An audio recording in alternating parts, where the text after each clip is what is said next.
The only way I think that this can be not really understood, but maybe felt, maybe grasped, is, you know, if we imagine that your child goes to school one day and doesn't come back.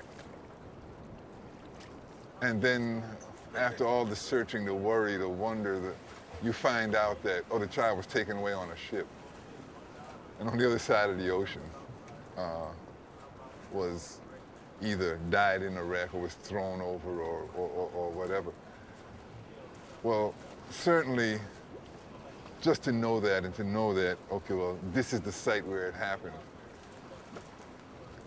I think that gives us the perspective on what sites like this really do mean.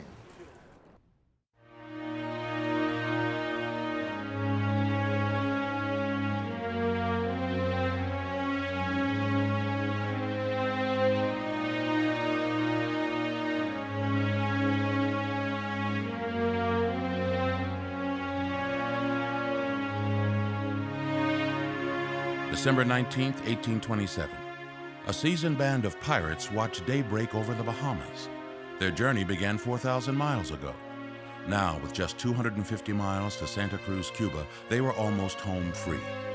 Captain Jose Gomez and his crew aboard the Spanish slave ship Guerrero would soon deliver their cargo of 561 West African prisoners to the slave auctions in Cuba and leave with pockets full of gold and silver. As noon approached, their fortunes turned. They had plotted a course through the Florida Straits in order to avoid British patrols, but suddenly, on the horizon, a warship stood between them and their destination. Gomez ordered his crew to raise full sail, but it was too late. The warship fired 2 warning shots. Gomez knew the chase was on. The 2 ships raced west through the Florida Straits, but Gomez wasn't worried. The Guerrero was heavily armed, and its copper-plated hull made it one of the fastest ships money could buy, faster than any British warship. But the warship steadily closed the gap on the Guerrero. What Gomez didn't know was that this vessel, the HBM Nimble, was once the slave ship Bolivar, a smaller vessel that outmatched the Guerrero's speed. The weather turned bad. Heavy swells and squalls pounded both ships. At dusk, the Nimble caught the Guerrero. A firefight erupted. Night fell over the ocean as the battling ships drifted toward Carysfort Reef in the treacherous waters of the Florida Keys. Captain Gomez devised a plan. He knew the British followed strict naval protocol, so he held up a lantern to signal the Guerrero surrender. When the Nimble ceased fire, Gomez ordered his crew to hoist the sails, making a last-ditch effort to save his prized cargo. 15 minutes later, his escape attempt failed. The Guerrero struck the reef with such force that the hull tore open and both masts broke. 41 African prisoners were killed in the wreck. There were screams that crossed 2 miles of ocean that the warship men heard. Gail Swanson began researching the story of the Guerrero 12 years ago while supporting herself working odd jobs in the Florida Keys. Discovering the story of the Guerrero has led her to other finds, including a lost African cemetery at Higgs Beach in Key West. Several years ago, she sold her home on Grassy Key and moved to Central Florida. She's living off the equity in order to research full-time. Her money runs out this year. As I was going through the materials, I kept coming across articles by Gail Swanson, and I finally asked, well, who is this Gail Swanson? I need to get in touch with this lady. Well, she works at the Home Depot in Marathon. And I said, well, okay, this is my kind of people. You know, this is not somebody associated with a university or a newspaper.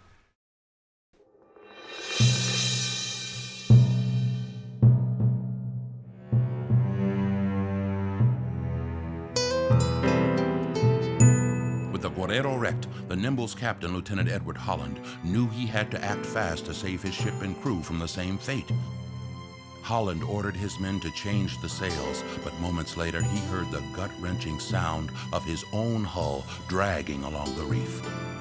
His crew threw ballast and cannonballs overboard to lighten the ship, but the powerful waves snapped the anchor line and pushed the Nimble further onto the reef. As the tide went out, the Nimble was left stranded for the night, 6 miles from the shore. You can imagine the captain's thinking at the time that his duty, Lieutenant Edward Holland's duty, was to save the people on the slave ship from a lifetime of slavery in the Cuban fields. In doing that, he accidentally ran them to their doom in the waters off Key Largo, Florida, and he could do nothing to assist them. His ship could not sail. We're talking about 41 people. Millions were lost. But if we can take those 41, we can focus on smaller range disasters because our brains can wrap around that. But the enormity of the whole thing, it becomes surreal. And so it loses its significance in the way that we're able to digest it in our minds.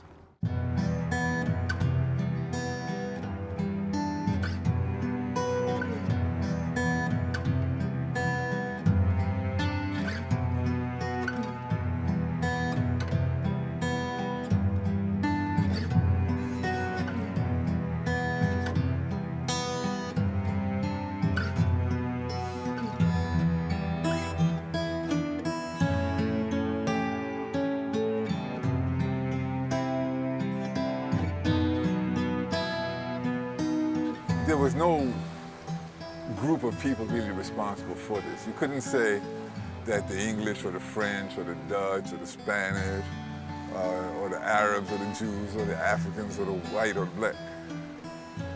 This moral decision was something that was made by individuals.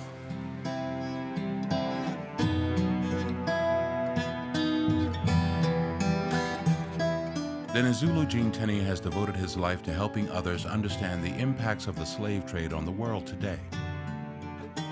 Through his art, writing, and community activism, he's brought many pieces of lost history to light, including the renovation of the once segregated Virginia Beach in Miami and the planned full-scale replica of the slave ship named Dos Amigos Fair Rosamond.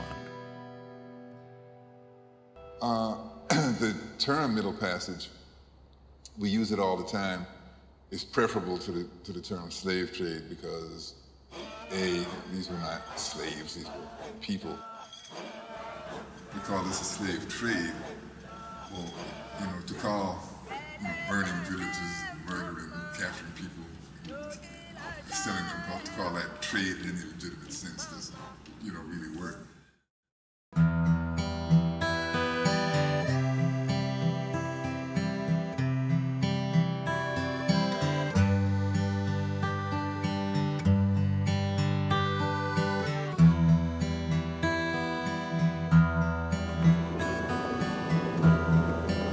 Once it became illegal, you just had kind of a wide open scene where slave trading and piracy and all of these things kind of worked together, and the line between them, just wasn't that clear.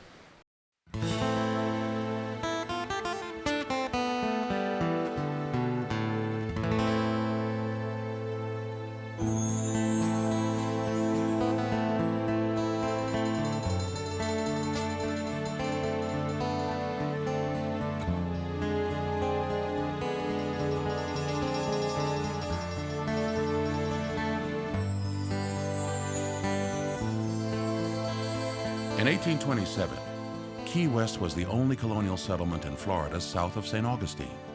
Its economy was based on the business of wrecking or saving wrecked ships from the reef. On the morning of December 20th, 2 wreckers and a fisherman anchored in the Upper Keys awoke to an incredible sight. The stranded warship Nimble and the ruined Guerrero on its side, its hull filled with water, and nearly 600 Africans and Spanish crew hanging from the rigging, struggling to stay alive. The wrecker Captain Grover and his men arrived on scene and began the rescue. Soon, survivors filled the deck of the fishing boat and the captain set sail for Key West. Grover and Lieutenant Holland then loaded Guerrero Captain Gomez, most of his crew, and many of the remaining Africans onto Grover's wrecker. Anticipating Gomez's ruthlessness, Holland ordered all weapons thrown overboard and requested Grover anchor his ship beside the Nimble for protection. As night fell, the tension thickened. When the wrecking crew entered the cabin for dinner, Gomez seized the opportunity. His men cut the anchor line. Grover rushed from the cabin, but he was too late. Gomez had control of the Thorn. The pirate crew hoisted the sails of their new ship and headed for Cuba. In their wake, gunfire from the Nimble fell helplessly into the sea.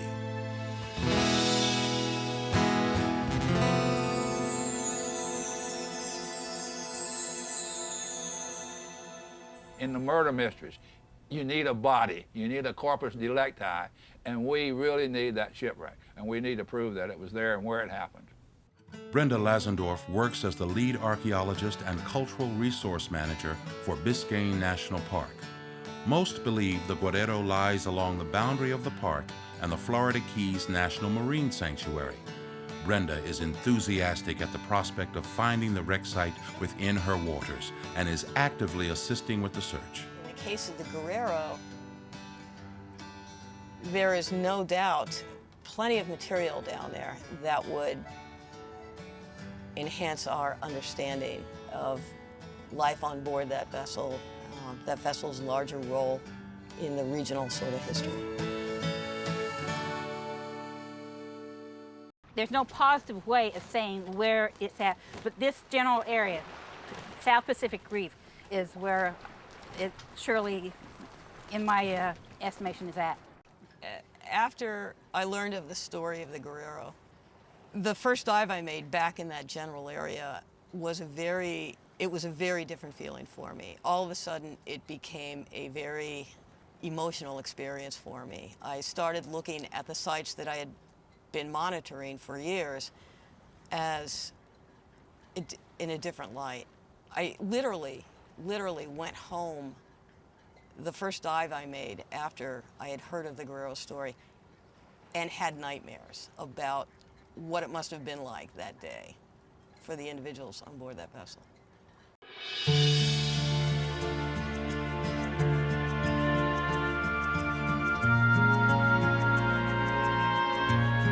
The morning after the hijacking, Lieutenant Holland had the remaining 12 Spaniards put in irons and brought aboard the Nimble.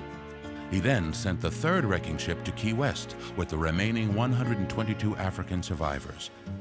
During the 100-mile journey, one more African would die. When the wrecker docked at Key West, there were no other Guerrero survivors to be found. The fishing boat had never arrived. 4 days later, it finally pulled into port along with Captain Grover's wrecker.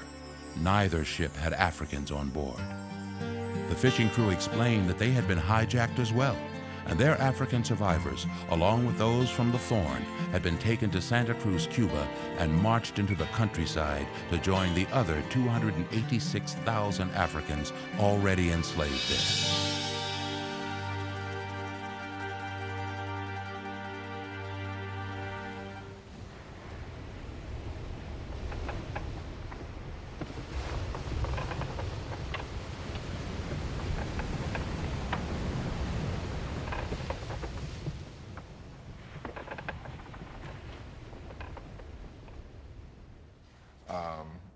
Wreckers and salvors were pretty suspect as a group. I mean, they had gained a reputation for being pretty predatory and just, waiting for something bad to happen, almost encouraging bad things to happen if they could. The wreckers knew that once they got the slaves to Key West, they were going to get nothing out of them. These were human beings, and they were going to get nothing. There was suspicion in the judge's mind, and I've seen it. I just can't lay my hand on it. He was suspicious that they for the greenback dollar, they took these people to Cuba and sold them or got a reward. And we don't know, really. We just do not know that they didn't get a reward.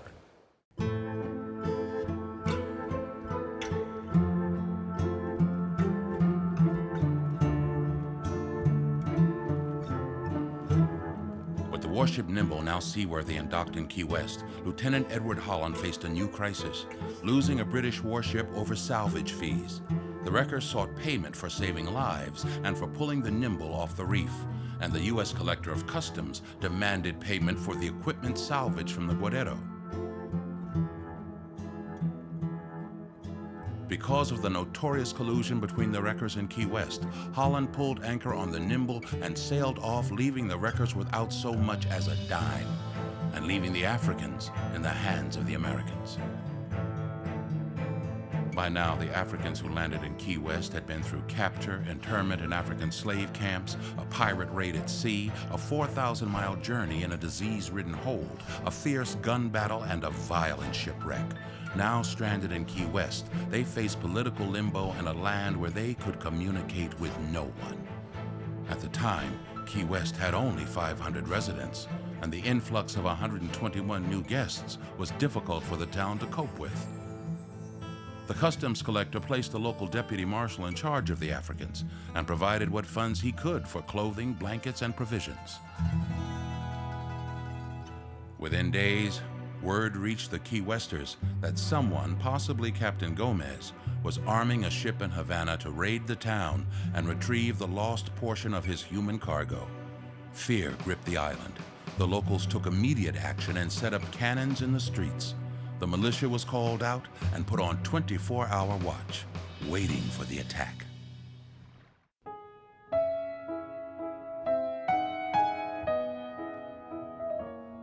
The Spanish raid never came to Key West, but over the next 3 months, the local deputy marshal faced numerous threats and bribes from people trying to take possession of the Africans. Unable to ensure their safety, he turned to Florida's federal marshal in St. Augustine, Waters Smith. Smith realized the urgency of the situation, but when he arrived in Key West, the scene was more disturbing than he had anticipated. 6 more Africans had died. Others were blind from diseases of the hold, and many were ill.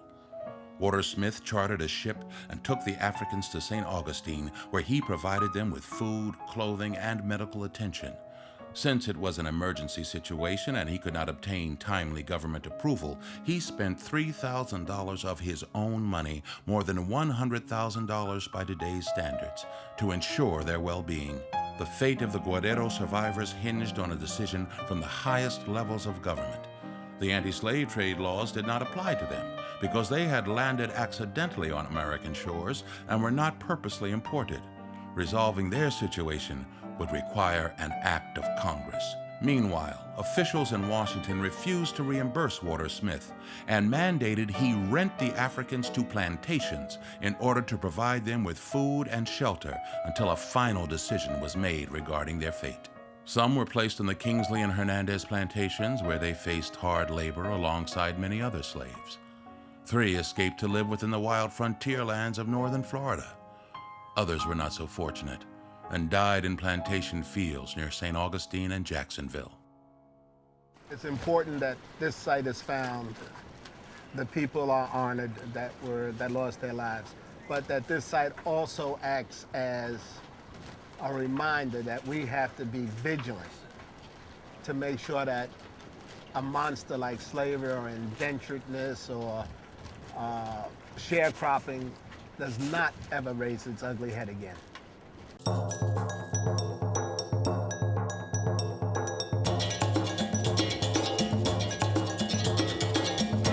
The National Association of Black Scuba Divers, or NABS for short, has several thousand members in more than 30 chapters across North America and the Caribbean. Members of the organization are hoping to start their own search for the Guerrero. Blacks are not known for their being involved in the aquatic environment, swimming, and that type of thing. And I think most of the black divers that you meet always think that they were the only ones on the boat, or the only ones that thought they did this, but found out there were not. And there's lots of us that do this. The education of the Guerrero, the Henrietta Marie, will maybe, hopefully, let the new youth know that, you know, your forefathers, your ancestors gave their lives, fought for their lives, your lives, for you could be here so you could live free. Today is the type of day out here where you wouldn't think that this has ever happened. It's the ocean and the water out here is a great mask to hide its history and its true face. The opportunity to go down and actually visit the site or help try to find the site, excavate a site, is going to be very important.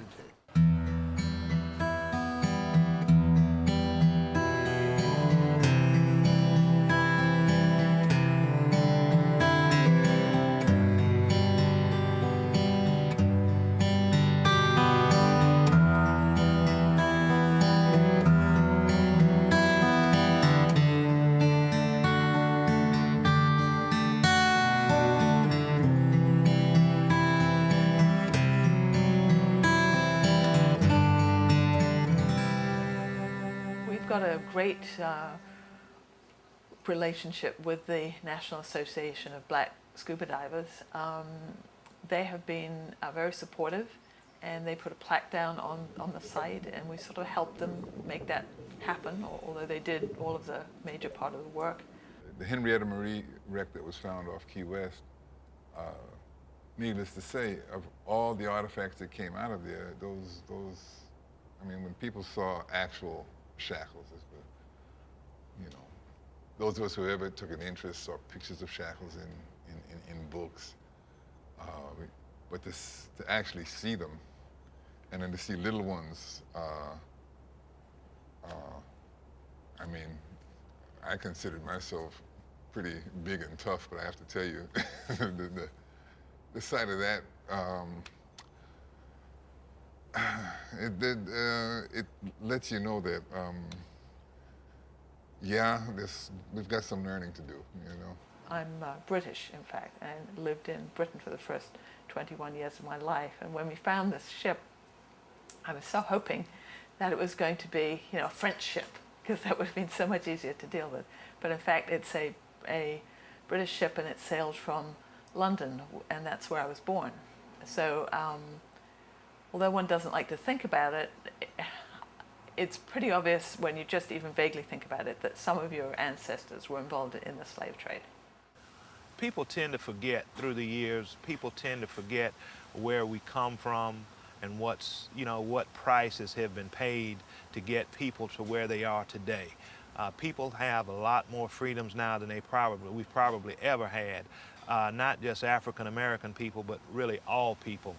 And that's something that needs to be remembered, because our youth today, I think a lot of problems with our youth right now is they're not educated. The past is like, that never happened. That was somebody else. That didn't have anything to do with me.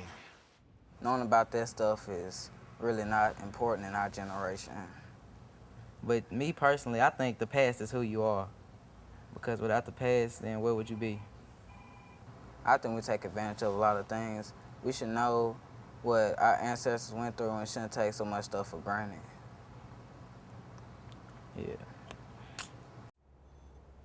Is America better served as a nation if the next generation of Americans doesn't think about this, doesn't have to acknowledge that there were lynchings?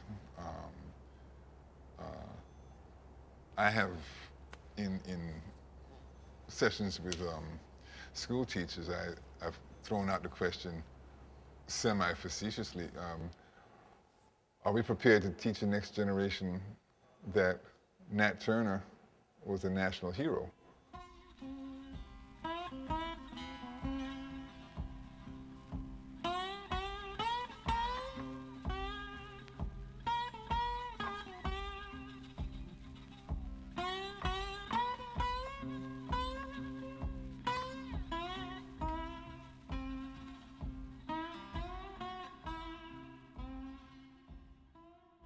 Well, people sort of laugh and kind of, do the nervous laughter thing, but then you stop and think, well, now, George Washington fought for freedom. He used violent means. He's a national hero. We're not trying to prescribe anything. It's just,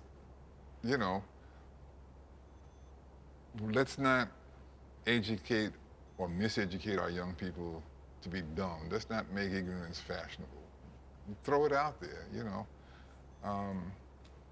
November 11th, We honor all those people who fought for freedom.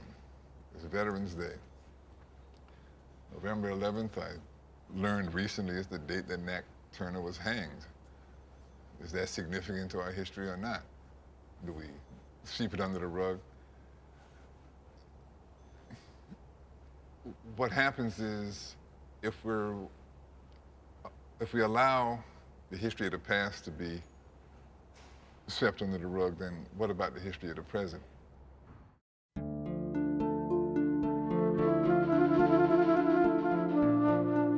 March 1829, a year after the Guerrero survivors were rented into slavery on the plantations of northern Florida, President John Quincy Adams successfully lobbied Congress to pass an act concerning their future. He really seemed to have had a passion that something should be done to help these people. And things were getting in their way, and he was going to open the door so that they could be taken care of.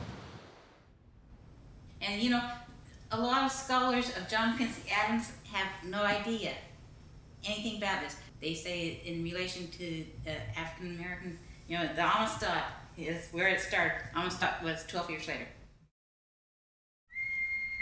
The Guerrero survivors would be returned to Africa, not to their homelands for fear of re-enslavement, but to the newly established colony of Liberia.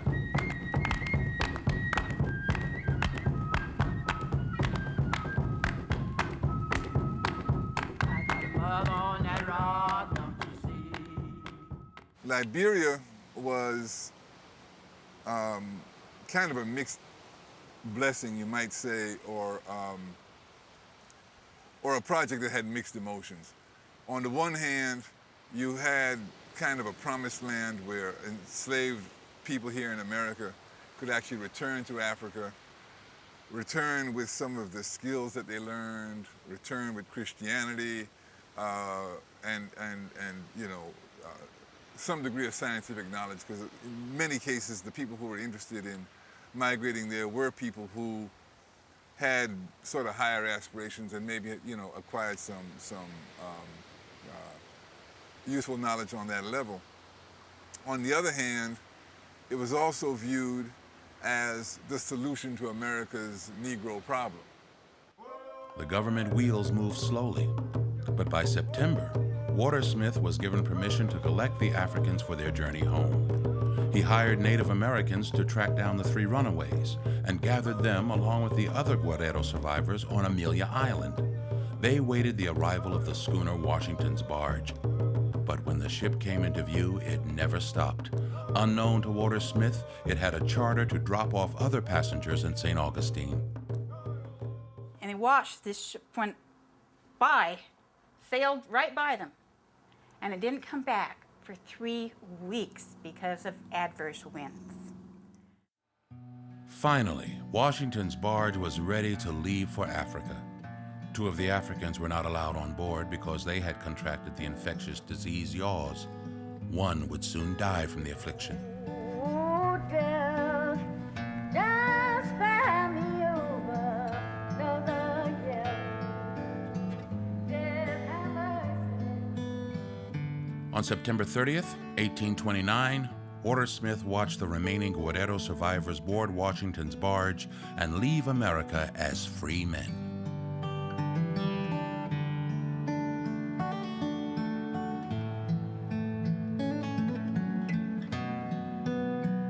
But it soon became clear that the captain of Washington's barge was ignorant to the proper route across the Atlantic. The ship was also unseaworthy, and storms plagued the journey. After fighting the trade winds for 89 days, they made port in Barbados. By then, 9 more Africans had died.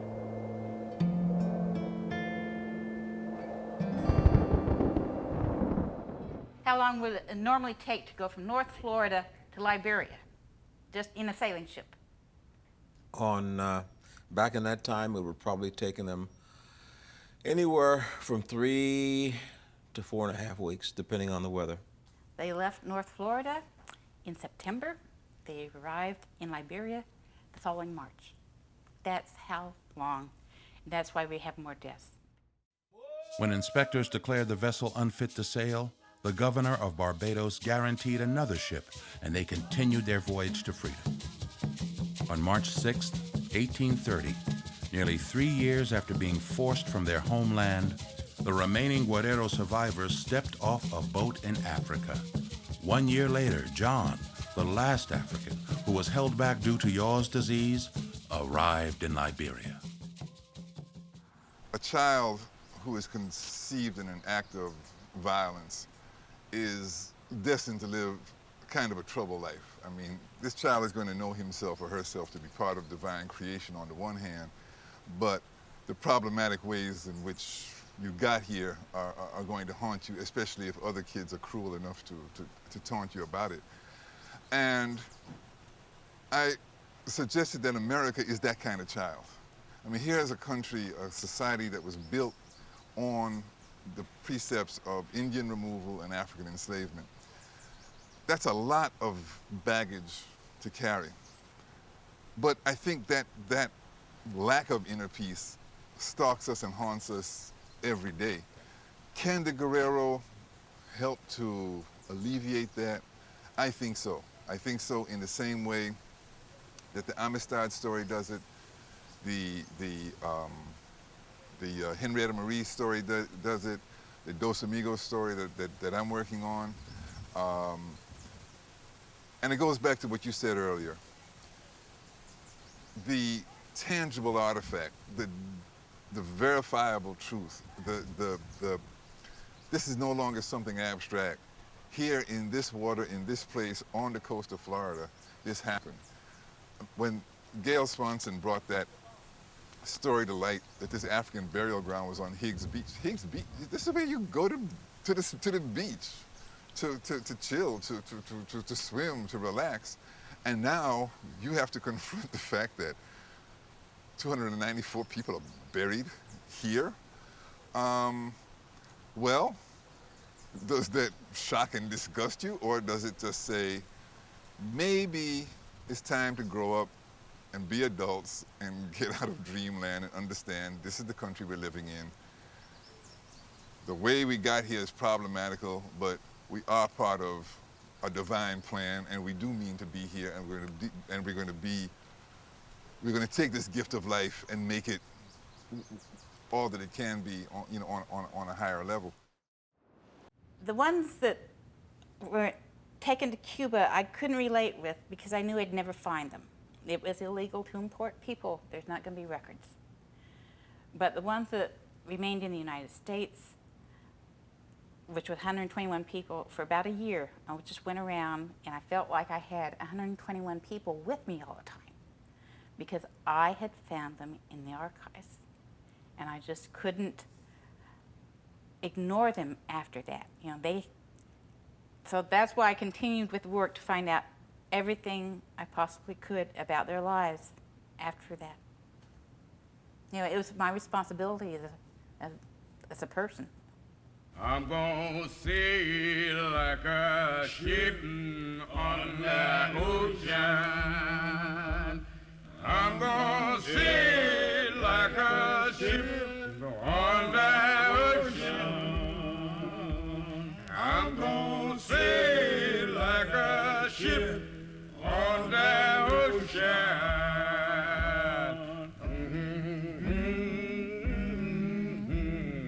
On the ocean. I'm gonna see. I have several men that I have traced all the way to happy lives with families in Liberia instead of being human cargo in the hold of a Guerrero. This was possible because they gave them American given names and wrote those names down when they arrived at Liberia so I could follow their lives further. I've done everything except for go to Liberia myself over these people, and I can't not do that because of the political situation there. Where we recognize that every one of us is capable of the highest achievements that people have ever done, and capable of the lowest crimes. We don't, we don't scratch our heads and wonder, well, how could people do this? People did it. Now the question is, who are we and what are we prepared to do?